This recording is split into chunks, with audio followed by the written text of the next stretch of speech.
Hey guys, we're here with Sean Rowe. He is currently on tour, making a stop in Portland at the Doug Fir Lounge. And he's been wonderful enough to come by and talk a little to us about his music in the KGW Control Room. Thanks for joining us. Absolutely. Thanks. For somebody who hasn't heard you, how would you describe your sound? It's kind of like a magic show in a way, because it's just one guy, just me, but I try to expand the sound enough so that it sounds like a band, and I try to do that organically as much as possible. So I mess with the sounds, like sticking things in the guitar to make it sound different. Live is a bit different from my records historically, in terms of what you get in the sound. So that's what I try to do. What I'm working on now is really capturing what I do live and bringing that to a studio. It's hard because if you see me live, it's sometimes that sound is hard to translate into studio. So I usually use other musicians to help build up the sonic landscape, but I really want to capture what's happening live. And I know fans of mine really want that too. So I'm trying to do that for this next record. It's just a little bit of a tricky thing to figure out. Part of it is visual. When you see a person live, a lot of times you don't always realize that you're getting a lot visually too, and it's enhancing the sound. So that kind of works together. So we don't have that on recording, obviously. So you sort of have to compensate for that. Going back to when you first started to play, when you first started to kind of discover music, who were your early influences? Who did I loved like blues guys, R.L. Burnside and John Lee Hooker, Muddy Waters. They were like superheroes. They are, they're like comic book superheroes. They all had weird, cool names.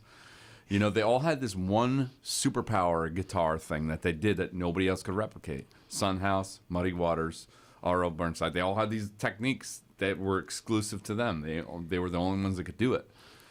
So I was like, man, I want to do that.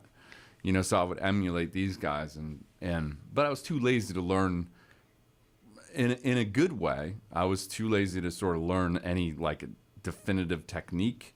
So I didn't really absorb the actual techniques. I just absorbed the idea of like going it on your own and creating your own sound.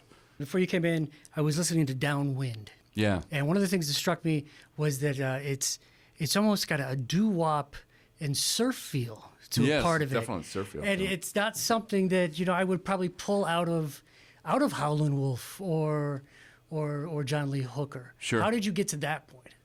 Well, I think that if you are serious about trying to pull out of yourself what's, who knows where you draw from, it's from a million places, but you would hope that you also add some of what is you into it, So I take a lot of different elements and a lot of it is subconscious, and I mix it in with my own sort of feeling to it.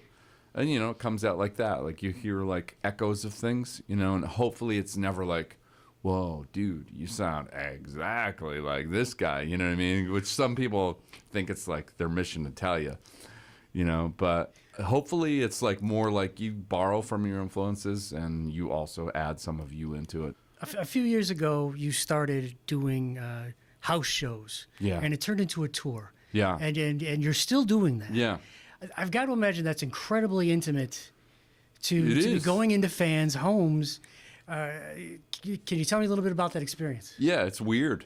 It's weird because you are, you're about a couple feet away from somebody. And if you are there and you're just like spilling your soul in song form, it's weird to be that close. That proximity factor is intense, but I like that because I like it because of the weirdness, because it's so strange, and also because if you resonate with a certain artist, right, and that's how you see them, and that's the experience you get, that closeness, that's something that you'll remember forever, So I'm trying to facilitate that in somebody new coming to see me play. I want to be right there. I know what I like now in live performance, and it's usually that closeness. I try to get that anywhere I go. What has been the reaction from the audiences at those shows? Well, the best reaction is one of bewilderment on, what's happening up there, with one person. And I'm not saying that to be, egotistical. It's just the reality of it. Like I've worked hard at it for a lot of years, trying to facilitate and capture this sound of like condensed, rawness oozing out of one person.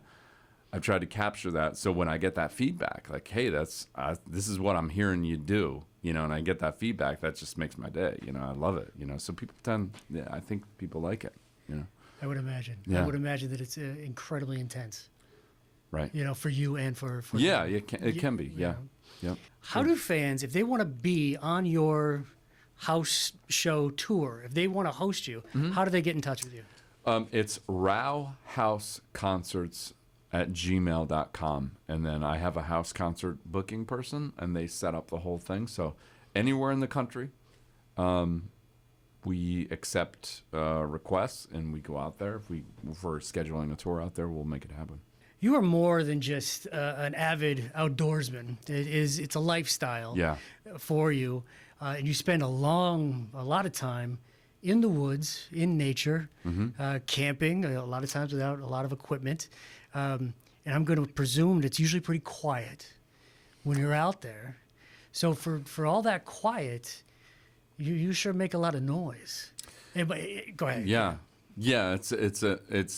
It's kind of a paradox because I've been sort of balancing two worlds for a lot of years, and I appreciate solitude and quiet, but I also appreciate air mattresses and taking them with me when I go camping now. I used to be a lot more hardcore when I was younger, but now that I have kids and all that, But what I have taken with me from my training in wilderness survival and outdoor living is foraging. Foraging for wild food is something I do all the time, incorporate into my life, and I love to share it with people too. So that's another aspect of what I do. Have you been able to do any of that while you've been in Portland? Portland is probably the place to do it, but on this particular run, I don't have a lot of extra time, but I get asked all the time about mushrooms out here because it's you go out west and it's like everybody's picking mushrooms. Where I'm from in upstate New York, it's not as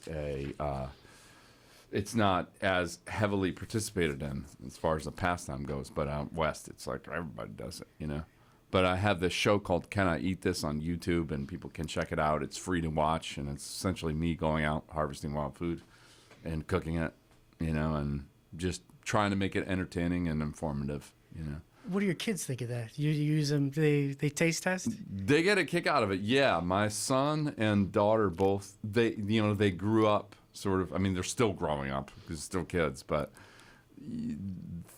I've tried to expose them to a lot of wild food when they were young. So now there's certain things that they really love that if I introduced it to them when they're later and adults, they'd probably be like, "Pop, get this away from me. You're weird." They know I'm weird, but they also are accustomed to these wild foods. So some of them they really like and enjoy and expect. You're on tour right now. How many stops into the tour are you? This is almost the end. Portland and Seattle, and that's it. Have you played Doug Fir before? Yeah, I love it. I'm going to be working on a new record really soon, but in the meantime, I've been releasing home recordings of new songs, and there's songs that I'm going to play on the show today that are exclusive to my Patreon page. So it's patreon.com/Sean Rowe, and it's like a subscription-based thing where people opt in and they pay a subscription amount, and they get these new songs and videos about the songs, behind-the-scenes songs, also stuff on foraging. They get all that stuff by subscribing, becoming a member, and it's a way, if you really want to get on the inside of what I'm doing, it's a way to do that before any records come out, before I release stuff to the public. So I'm doing that on Patreon, so check that out. Where can people go to find a little bit more about you and your music? So go to SeanRowe.net, and that's the hub for everything that I do.